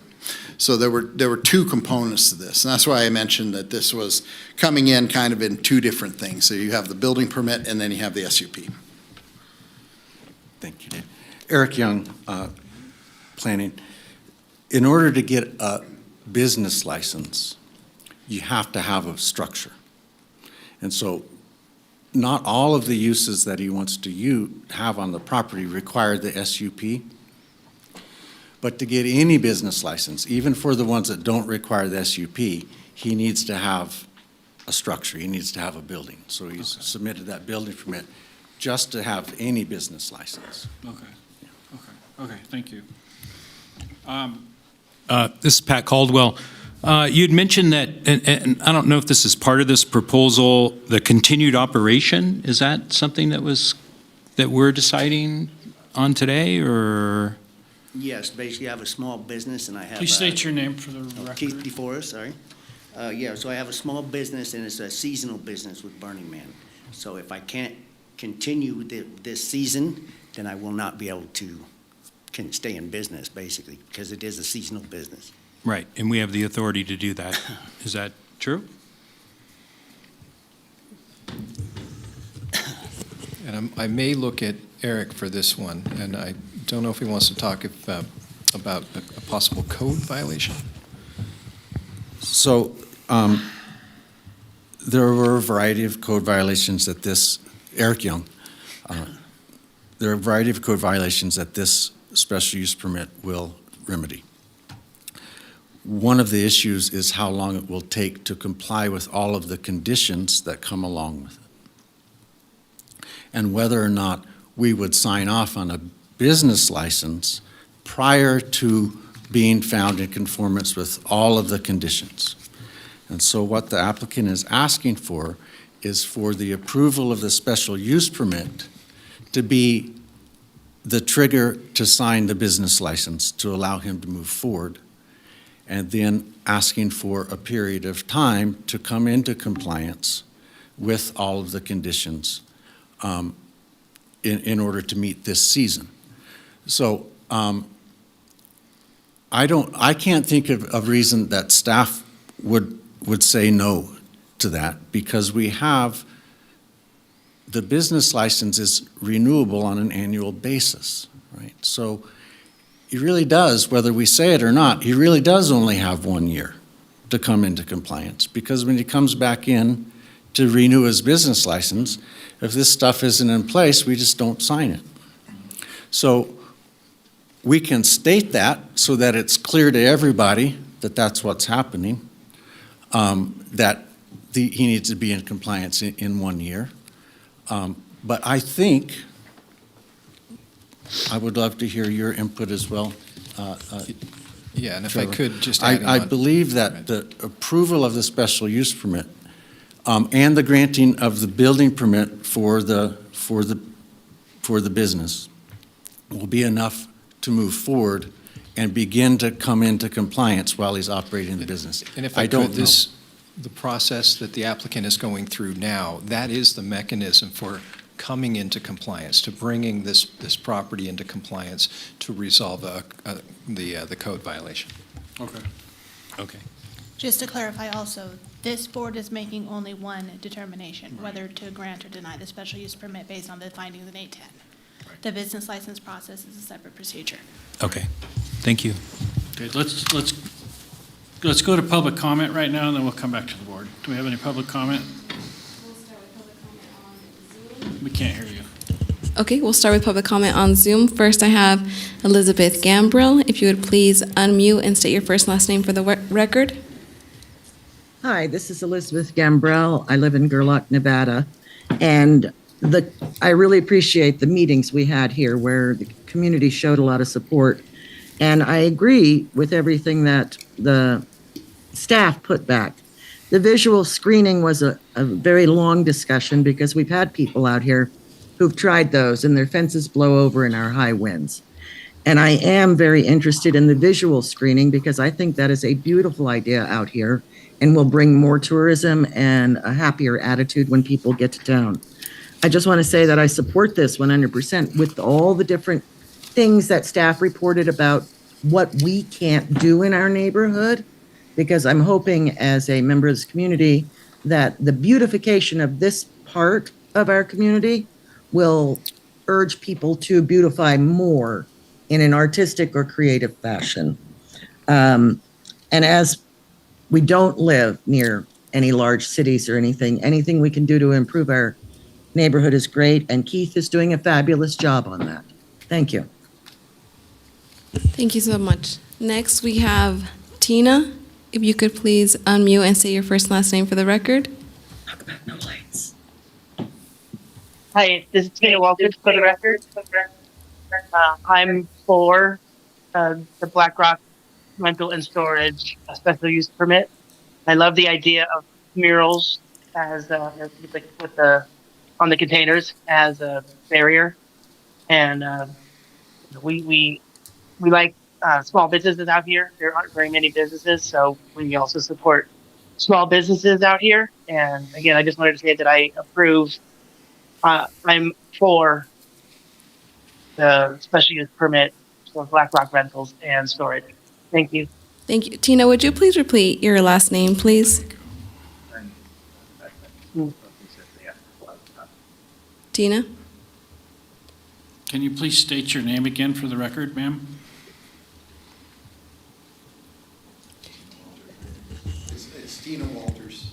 Oh, thank you. Dina Walters. Okay, next I have Gerlach Community Center. If there are more than one of you, please just take your time, each with 3 minutes, and state your first and last name for the record. Russell Byerly for the record, speaking from the Gerlach Community Center. I would like to speak in favor of the approval of this SUP. It's been said a number of times that Mr. DeForest is in a seasonal business, and that's not exactly true. He's in a year-round business supporting a seasonal event. So if he is forced to interrupt operations for any period of time, he's going to be out of business as far as storage until people come off of the playa next year. So even a brief interruption could be catastrophic to the continuance of this business. So we are in favor of the approval of this SUP. Thank you. And we have a second speaker. David Land for the record. I also am a property owner here, and I am in support of the continuance of this project. I think it's a wonderful thing that he's doing and has been doing for a little bit. So 100% support. Thank you so much. Does that conclude all your speakers? Okay. We'll keep going on Zoom first. So lastly, on Zoom, I have Christina DeForest. If you would please unmute and state your first and last name for the record. Yes, my name is Christina DeForest.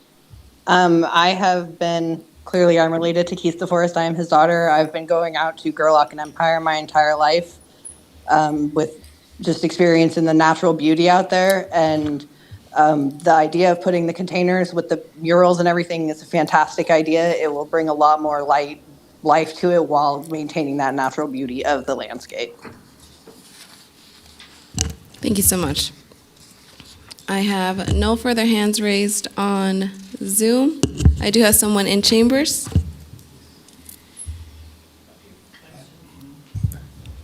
I have Tammy Sparks in Chambers. Please state your first and last name for the record. This is Tammy Sparks. I am Keith DeVore's sister. I owned that property before I sold it to him. And between all my deployments and not living out there, I kind of left him a mess. And he's been doing an excellent job cleaning it up. So I really appreciate a year for him to get through because he'll be done.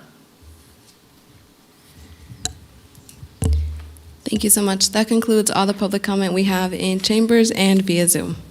Okay, we'll close public comment, bring it back to the board.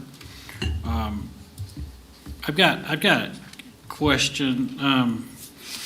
Those storage containers, do they have side access on them, or are they at the end like the normal storage containers? Most of them are normal. They're at the end. We do have side access, we do have roll door. Okay, so I see a potential. Wait, Rob, in order to get that response, I would have the applicant state Yeah. their name and respond. Right. Yeah, can you please answer that question again by stating your name? Yeah, Keith DeForest, and most of them are regular Connex that they open on the end.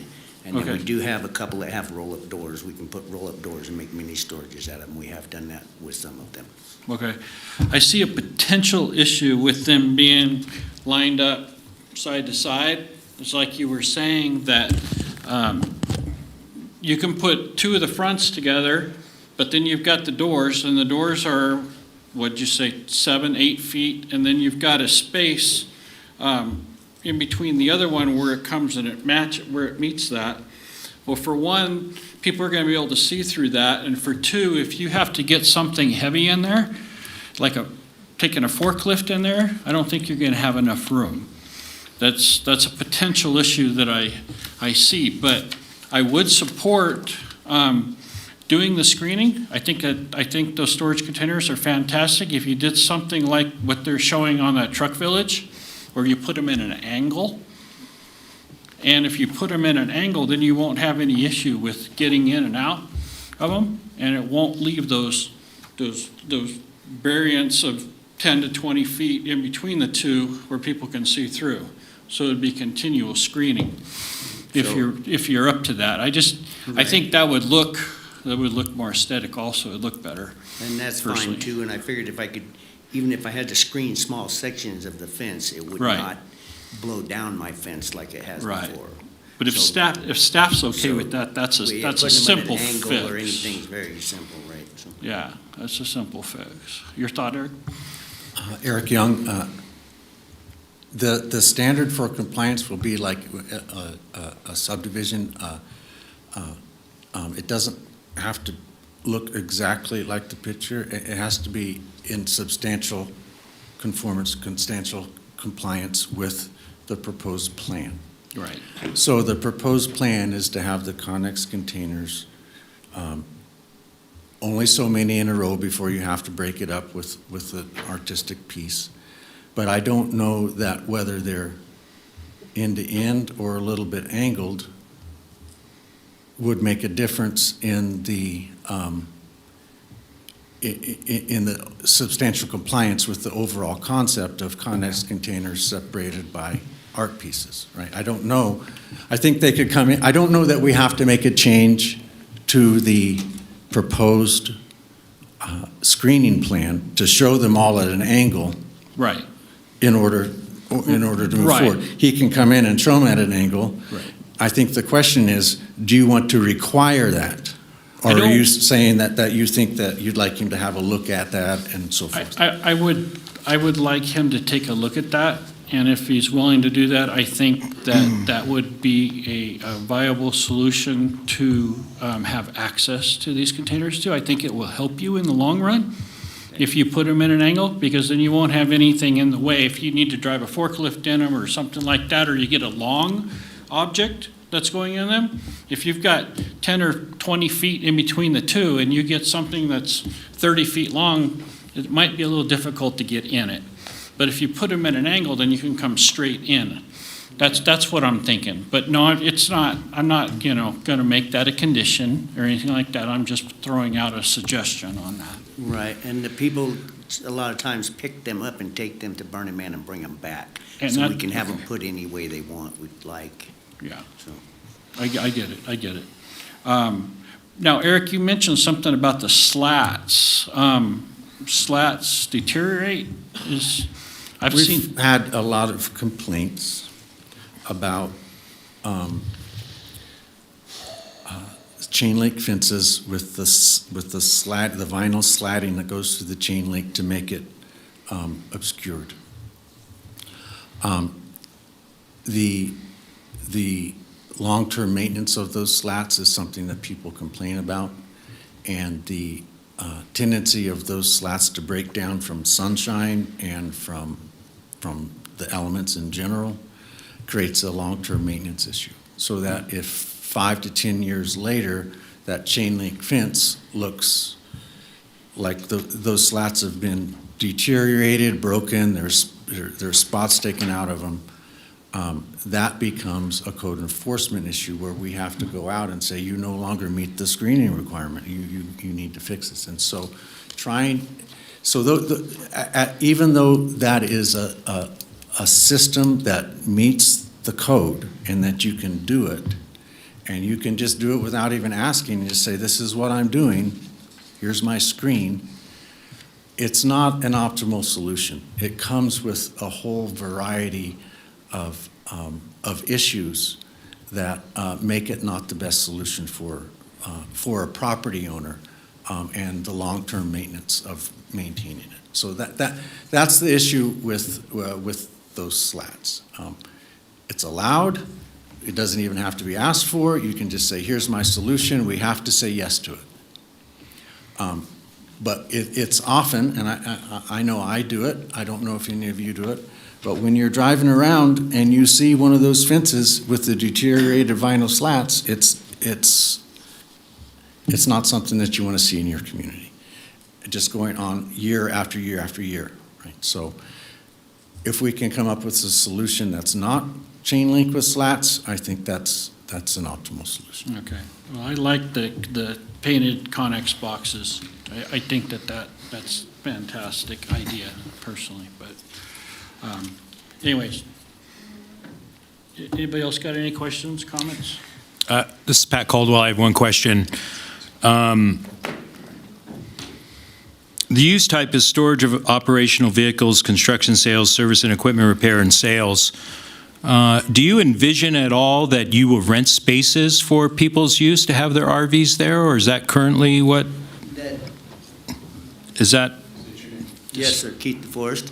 And yes, that's currently what they do. They've been doing it for years. I just kind of inherited the property last year, part of it from my dad. So they've been doing it for a long time. They use our cars, RVs, campers, and then they leave them there and come back next year. So they rent by the month to store. Just store, not inhabit. Correct. There is no living, no inhabiting. Okay, thank you. Mr. DeForest, Leo Harishny for the record. I'm curious, with this fencing in the Connex boxes, how many currently do you have? Are you planning and anticipating adding the Connex boxes? Are the Connex boxes all yours, or are they partly yours and partly rental from customers at BlackRock? And do you anticipate or do you envision adding more capacity with the Connex boxes on your property? Because what I see here as a proposed screening and fencing, it shows there are 11 Connex boxes along the way to basically span the property line. So it isn't clear to me in here, and I may have overlooked it. It isn't clear to me, how many, do you anticipate having, so on and so forth. Yes, sir. At this point, I have 3 40-foot connexes of my own. Okay. And then I have about 4 that are stored. And I have a customer that said he wants to bring 4 more. So we have potential to get as many as we need to cover the fence or, right. So I do believe we have the potential to get as many connexes as we need to do that. Okay. And I have a couple. And then also, and I'm not, for convenience sake, and I understand for consistency, the idea of running Connex boxes across the property for screening is what's being presented here.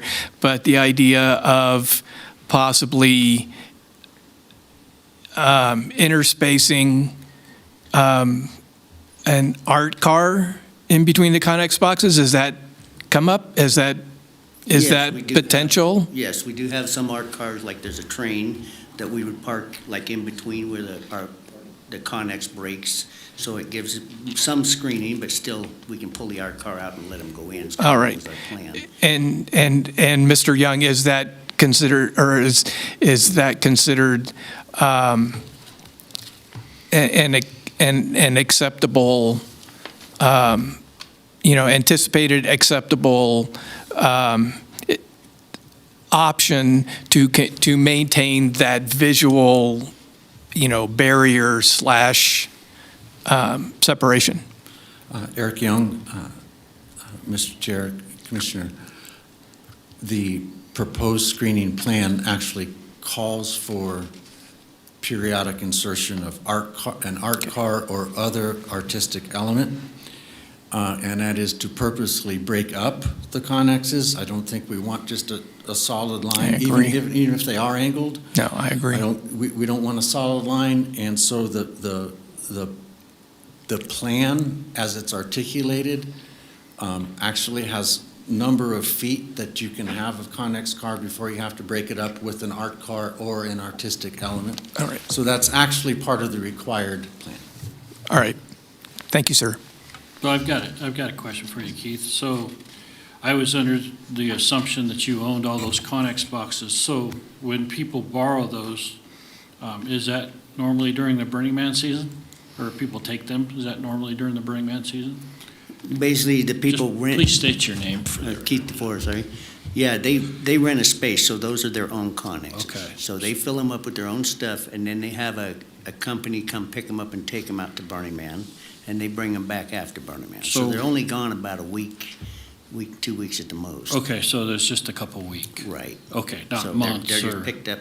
Yeah, so they have a time limit at Burning Man where they have to have it off the playa. and they have Gotcha. to bring it back. Okay, all right. Because there will be a time frame where there is no screening, so that's what well, the Connex boxes are gone. Some of them, but not all Yeah. of them. Okay, all right. I know you do. Kathy Julian, for the record, I'm just following up on the chairman's query there. So, and perhaps Eric Young can respond.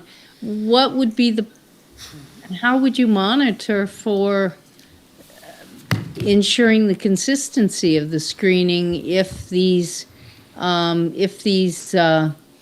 pieces of equipment go to and from different areas or people decide to take it away? It seems like a moving target to a certain extent. Your thoughts? Thank you, Eric Young, Mr. Chair, Commissioner. The anticipation is that these cars would periodically move and be replaced while they're gone. There would be multiple cargo containers to choose from on the site. Our anticipation is that Mr. DeForest would simply move another one into the empty space. And we have, the plan itself actually calls for and allows the rotation of these. You can pull out one mural and put in another. You can pull out one art car and put in another. It calls for that ability. But we do not anticipate permitting 2-3 week spaces. We would anticipate that the owner would fill those spaces with art elements or other cargo containers while they were out on the playa until they could be returned. And I believe that the plan calls for that. So I don't know that would be a significant issue, but I can tell you that it's unlikely that Trevor's going to send any of us out there to have a look at that site during Burning Man. We're not going to be sitting on Mr. DeFore's shoulder. If there's a complaint, we'll certainly go out there and have a look. But we have faith that the applicant will do what he says he's going to do, and that includes all of the elements of the proposed screening plan, which would involve the ability to move them in and out. Okay, thank you. Peter Gishan for the record. I think, I just want to be clear on what we're doing with the conditions. I don't know if, Dave, you were formally requesting that we eliminate 2F, G, and H. Is staff's proposed modification to 1J5 satisfy you guys as to timing? Or do we need another modification to satisfy you as to timing? For the record, Dave Snellgrove, Planning Manager with Bowman. On my mention of 2G and H, it's kind of a frustration of mine that a lot of times conditions these get thrown. These are clearly not applicable to this case, talking about community water sewer. They actually shouldn't have even been in here, but I just want to go on the record. We won't be meeting those. We don't need to meet those. I wish it wasn't even written in there. Eric had a new condition that he added. My thought was to add on to, it was item 1J5. It kind of gets at the same thing. Our biggest difference was he had a year, I had 18 months suggested. I think a year is fine. I think the rationale in the time frame for that, kind of goes back to the business license stuff. He needs to have the Connex boxes and the screening and the art cars and different things out there. A year from now, say he gets his business license, he gets his building permit done in the next couple weeks to a month, and gets his business license. And the next year when it renews, he has to have all the things in place. Otherwise, the business license doesn't get reissued. So that year does make a lot of sense from that standpoint. And that was a new condition, so I'm not sure what number that would be. So Eric had suggested modifying 1J5 to include that time frame, right? Was yours a modification? Yeah. I thought it was a new one. On page 16, there was an additional condition. Eric Young, it really matters very little whether we tack that onto the existing condition or whether we call it another condition. It really makes no difference. It's the words that matter. Staff prefers the one that we're providing because it's a little more comprehensive. So I would ask that you add that language we could just say add it onto the existing condition. The other conditions that Mr. Snellgrove is bringing up, those sound a little bit like boilerplate conditions that we get sometimes, but they're worded community water. That's usually means down here municipal service, but there is a term for a community water that means community water system, community septic, commercial water and septic. So we weren't sure where the health department was going to go with what their requirements were going to be. So I do have the ability to pull those conditions out if I don't feel they're applicable, but wanted to make sure that there was no confusion over a potential requirement for a full commercial system. So we left all of that in there. If it doesn't apply, it doesn't apply. It's one of those no harm, no foul issues. I understand Mr. Snellgrove's irritation about this sure seems boilerplate and doesn't apply to me. So we understand where he's coming from. I didn't pull him out on purpose. I don't think that it would hurt to pull him out. I don't think it would hurt to leave him in. Sorry, staff does know I get cranky about some things at times. That's one of them. So apologize for that. Yeah, and you are? Dave Snellgrove, for the record. I'll call myself cranky. Okay, I mean, Peter Gashon, I mean, I think if we're comfortable leaving them in, then I would be fine leaving them in as well. I'd like to see slide 16, because it had some additional conditions on there.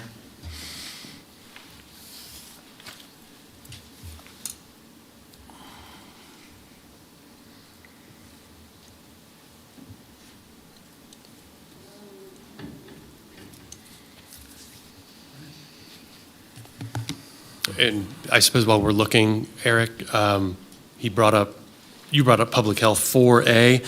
Are the two 3,000-gallon tanks considered a private water system to satisfy They're health? satisfied, yes. Okay. They're satisfied, yes, sir. Did you want that in there? This one. Yes, Mr. Chair, staff is recommending that we add this condition, which really covers the whole concept of allowing him to open up while he has a year to finish up. Okay, Mr. Salerno, are you okay with that? Yeah. Can you please state your name for the record? For the record, the cranky one, Dave Snellgrove of Bowman Consulting. Yes, we are in favor of that.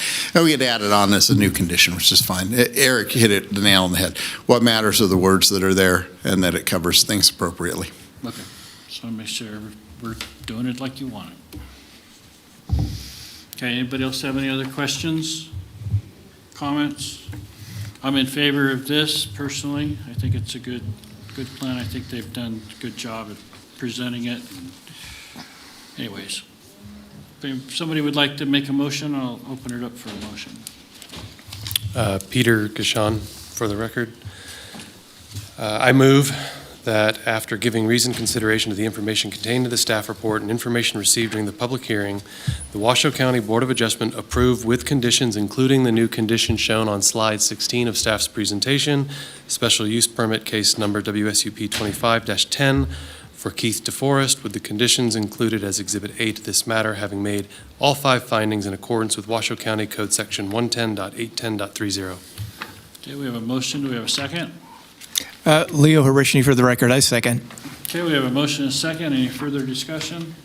Okay, with that, all those in favor say aye. Aye. Aye. Any opposed, say nay. Motion passes after all that. Yes. I hope you had fun, Patrick. Thank you. All right. With that, moving on to item number 9, chair and board items, future agenda items. Do we have any requests? Moving on to B, request for information from staff. We don't have any. I would personally like to welcome our new member, Pat. Welcome to the team. Thank you, Rob. It's going to be great. You're going to love it. And moving on to item number 10, report from previous Board of Adjustment items. Nothing to report on. Okay, anything from legal? Any public comment? Do we have any last public comment? I have no public comment in chambers. I see no hands raised on Zoom. All right, it's 3:42. We're adjourned.